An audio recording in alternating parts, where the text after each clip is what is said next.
Dean Phillips, the Democratic representative from Minnesota who bucked his party to become the only elected official to challenge Joe Biden for the Democratic primary earlier this year, has said he is saddened by the accuracy of his prediction at the time that the outgoing president could not win re-election.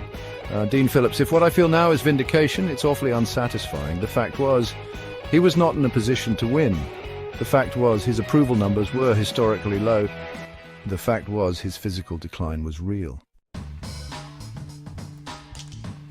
Phillips, who is now retiring from Congress, told the outlet, Dean Phillips, "The only vindication I cared about was my own, and I'm saddened that I'm vindicated. I would have much rather traded that vindication for success, and that's why I'm so utterly disappointed in many of my colleagues and our party."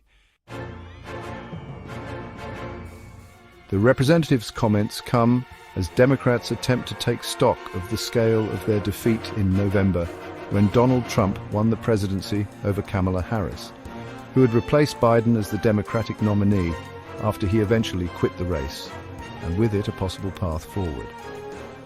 Phillips had called for a secret party vote of confidence on Biden just hours before the president announced he was abandoning his re-election bid in July. Phillips quickly threw his support behind the vice president to become the party's nominee because of fear of the political retribution, he told the outlet. He expressed a high level of frustration with his own party. Dean Phillips, "We are totally devoid of leadership, we are rudderless. This party needs a comprehensive turnaround and conventional wisdom no longer works. A party that consists of multiple silos and campaign committees and outside groups cannot strategically do its job, and that means leadership."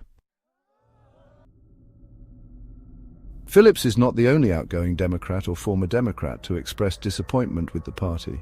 Last week, Senator Joe Manchin branded the party so toxic that he was no longer able to consider himself a Democrat in the form of what Democratic Party has turned itself into. Phillips told Politico that the path back to popular political representation and with it electoral success was not necessarily difficult to chart. Dean Phillips, "What do we have to do? Listen, it's not that hard. This is not rocket science. It starts with listening, and it means getting out to places and spaces and people and communities that we've all but turned our back on." But, he said, it was ironic that the Republican Party is now representing America's working class. It's astounding, and that was ceded to them by people that have prioritized things like tenure over talent, identity politics over pragmatic problem solving. It's as simple as that, but it takes leadership.